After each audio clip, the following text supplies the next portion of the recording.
Hello friends, অন্তিম পল্লীর ছাদ বাগানে আপনাদের সবাইকে স্বাগত। আর এই যে পদ্মের কয়েকটা কুঁড়ি নষ্ট হয়ে গেল বলে একটু মনটা খারাপ করছিল যে এত সুন্দর ফুলগুলো হচ্ছিল, কুঁড়িগুলো নষ্ট হয়ে গেল। তো সেই মন খারাপ ভুলিয়ে দিতে দেখুন চলে এসেছে আবার সুন্দর দুটো কুঁড়ি।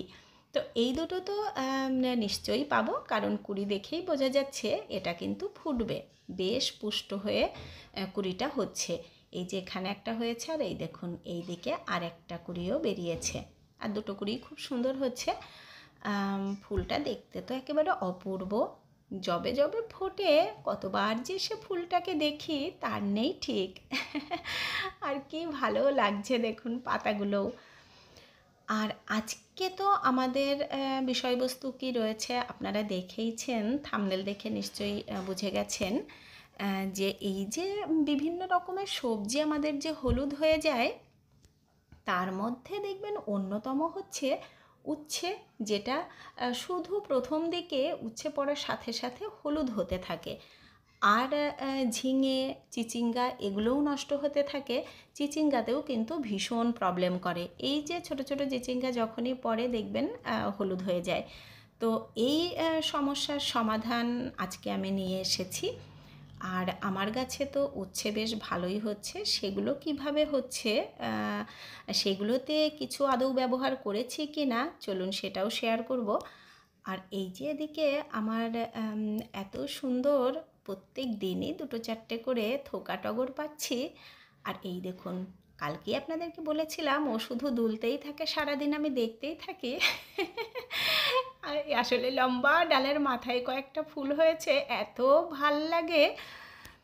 আর এই যে ফুলটা এখানে রেখে দিলাম, যেটা প্রায় দিনেই যে এরকম একটা করে ফুল এনে রেখে দিই, মনে হয় যেন ওখানেই ফুটেছে। আর এদিকে গ্যাজানিয়া কিন্তু আমার দু একটা করে এখনও দিয়ে যাচ্ছে। আর এই যে সামনেটা মোটামুটি প্রত্যেক দিনই কিছু না কিছু নতুন ফুল দেখা যায়। তো আজকে নতুন ফুল রয়েছে, জবা দুটো ফুটেছে লাল। এই যে জবাগুলো যদিও থাকে নাই যে আজকে ফুটলে কালকেই চলে যায়, কিন্তু ফোটে তো প্রচুর। আর প্রত্যেক দিন এই যে নতুন নতুন কিছু জবা কিন্তু চলেই আসছে। আর এই দিকে তাকালেই তো মনটা ভালো হয়ে যাচ্ছে, এই যে অ্যাডেনিয়ামগুলো যা সুন্দর জায়গাটাকে ভরিয়ে রেখেছে। তো চলুন এবারে আমরা ছাদে যাই, সেখানে কি কি আছে দেখে নিই। আর এই দেখুন ছাদেও কিন্তু সুন্দর কিছুটা ফুল ফুটেছে। আর এই যে পার্সলেন পর্তুলাকা, এগুলো যত বেশি রোদে রাখা যায় তত কিন্তু সুন্দর হয়। ছাদেরগুলোই যে যত ভালো ফুটছে, নিচে কয়েকটা বসিয়েছি কিন্তু সেগুলো এখনও এত ভালো ফুল দিচ্ছে না। তো এগুলো একটু কড়া রোদেই ভালো হয়, তেমন কিছু খাবারও দেবার ওই যে প্রয়োজন পড়ে না। আর এই দেখুন বিভিন্ন ডগায় আমি দেখতে পাচ্ছি মিলিবাগ কিন্তু ধরে গেছে। আর মিলিবাগের আক্রমণ এখন অনেক গাছেই দেখতে পাচ্ছি, জবার ডালে এই আজকেই ছাড়িয়ে দিয়ে যাচ্ছি, কালকেই এসে দেখছি প্রচুর মিলিবাগ আবার ধরে গেছে। তো এই সময়ে আপনারাও গাছগুলোকে খুবই কেয়ারে রাখবেন। একবার যদি খুব বেশি মিলিবাগ ধরে যায় তখন কিন্তু আবার ওই যে ছাড়ানোটা মুশকিল হয়ে পড়ে। তো চলুন এবারে আমরা মূল টপিকের দিকেই যাব। আর আজকের টপিক তো আমাদের রয়েছে এই যে উচ্ছে কি করে আপনারা গাছে রাখবেন। আসলে উচ্ছে, ঝিঙে এইগুলো কিন্তু ভীষণভাবে একটা হলুদ হয়ে যাওয়ার টেন্ডেন্সি থাকে। আর আমরা একটা গাছ যখন বসাই তখন তার ফলের জন্যে তো ভীষণভাবেই অপেক্ষা করে থাকি কবে সবজিটা ধরবে। আর সেই সবজিটার গুটি আসার পরে যদি গুটিটা হলুদ হয়ে যায় তখন সত্যিই খুব খারাপ লাগে। তবে সব সময় যে আমরা কীটনাশক ওষুধ ব্যবহার করেই সেগুলো রাখতে পারি তেমনও নয়, অনেক সময় এমনিতেও থাকে, অনেক সময় যে ঘরোয়া জিনিসপত্র ব্যবহার করেও কাজ হয়।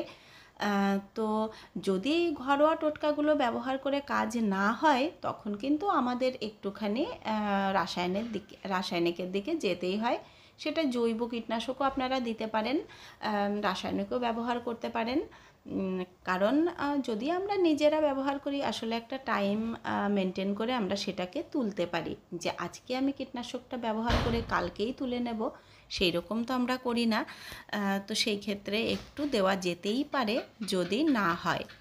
তো আপনারা কী দিয়ে এগুলোকে রাখতে পারেন চলুন দেখে নিই।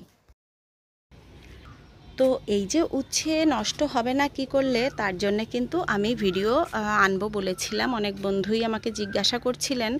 তো আমার যেহেতু দেখছি বেশ কিছু উচ্ছে এমনিতেই থেকে যাচ্ছে, তাহলে আমি আর এখন কিছু ব্যবহার করছি না। তবে আপনারা যদি চান এইরকম হলুদ হয়ে যাচ্ছে, দেখবেন আমার নিচে বেশ কিছুটা এই দেখুন হলুদ হয়ে গেছিল, মানে শুরু হয়েছিল হলুদ হওয়া। তো তখন সব যদি হয়ে যেত তাহলে আমাকেও কিছু ব্যবহার করতে হতো। আর সেটা হচ্ছে বাম্পার আর বুস্টার 1 ml জলে 1 ml 1 লিটার জলে গুলে আপনারা দিন, দেখুন আর হলুদ হবে না, থাকবে।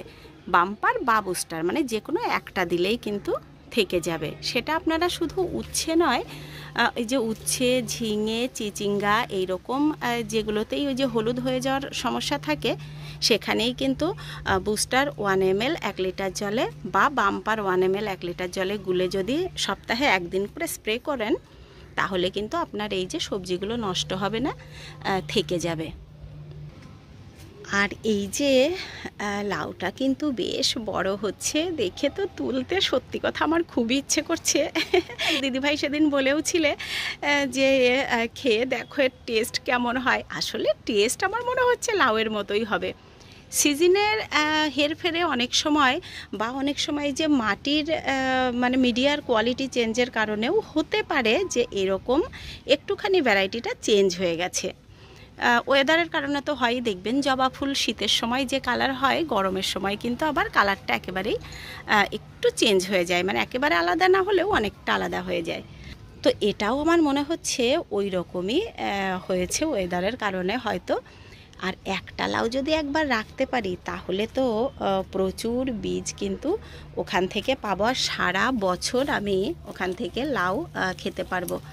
আর এই দিকে এই যে আমার এই লাউ গাছটা দেখুন মরেই যাচ্ছে। এই যে আজকে আবার দেখছি পাতা কেমন হয়ে গেছে। তো এটা কিন্তু আর থাকবে না, কোনো একটা পোকাতেই দেখুন কি করেছে। এই যে পোকাতে ভেতরে ঢুকে কোনো একটা গন্ডগোল করে দিল, আর আমার গাছটাই যে মরে গেল। কি সুন্দর ডগাগুলো হচ্ছিল, ভীষণ সুন্দর হচ্ছিল, কি আর করা যাবে। এখান থেকে বরং আমি ডগাটা কেটে ফেলে দিই, যদি নিচের থেকে আবার ডগা বেরোয়।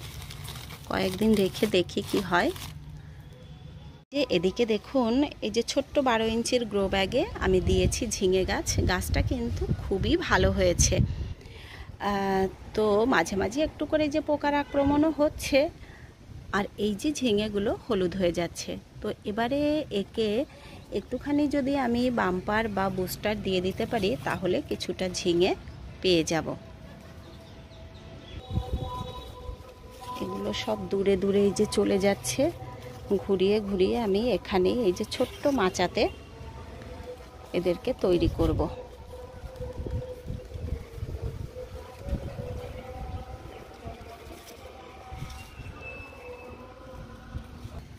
আর এদিকে এই যে আমার কৃষ্ণচূড়াটা এত সুন্দর হয়েছে, এবারে তো ফুল তো অবশ্যই পাওয়া উচিত, জানি না পাবো কি না, কারণ গত বছরও একটু কিন্তু ফুল পেয়েছিলাম।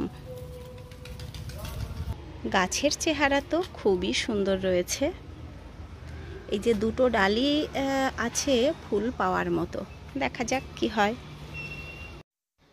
তো এখন তো প্রত্যেক দিনই অনেকটা করেই বেশ টমেটোও পাচ্ছি। আর টমেটোটা আসলে আমাদের তো সারা বছরই একই রকমভাবে লাগে, তো যখন বাগান থেকে পাবো তখনই ভালো। এই যে শীতের সময় আমি পাইনি, এখন কিন্তু আবার প্রচুর টমেটো পাচ্ছি। কিন্তু এই গাছগুলো মনে হচ্ছে নষ্টই হয়ে যাবে, এখন আর বেশি দিন থাকবে না। আর কিছু গাছ এখনও থাকবে আরও কিছু দিন, জানি না এত গরমে আর টমেটো দেবে কি না। আর বিভিন্ন জাতের টমেটো কিন্তু হয়েছে, কিছুটা আমার চারা কিনে বসানো, এই যে এগুলো যেমন কিনে বসানো, আর কিছুটা আবার আমার বাগানে এমনিই হয়েছিল। তো বিভিন্ন ভ্যারাইটির টমেটো হয়েছে। তো নিচে একটা গাছে তো খুব সুন্দর টমেটো হয়েছে, মানে ভ্যারাইটিটা খুবই ভালো। ভাবছি একটা বড় টমেটো পাকিয়ে বীজ রেখে দেবো আগামী বছরের জন্যে। বীজ রাখার সব থেকে সুবিধা হচ্ছে আসলে হাতের কাছে থাকলে যখন খুশি আমরা তখন বসাতে পারি চারাটা, যেটা বাজার থেকে কিনে এনে সব সময় হয়তো করা হয়ে ওঠে না। আর এদিকে রয়েছে খুব সুন্দর একটা পাতিলেবু। চলুন লেবুটা নিয়ে এবারে ঘরের দিকে যাই কারণ প্রচণ্ড রোদ আর ছাদে থাকা যাচ্ছে না। তো আমিও চলে এসেছি একদমই শেষ পর্যায়ে। এতক্ষণ যারা দেখলেন তাদেরকে অসংখ্য ধন্যবাদ। ভালো লাগলে লাইক কমেন্ট শেয়ার করবেন। আর যারা আজকে আমার একদম নতুন বন্ধুরা আছেন তাদের যদি ভালো লাগে তাহলে চ্যানেলটিকে সাবস্ক্রাইব করে নেবেন। তো আপনারা সবাই খুব ভালো থাকবেন। দেখা হবে আবার নেক্সট ভিডিওতে। টাটা।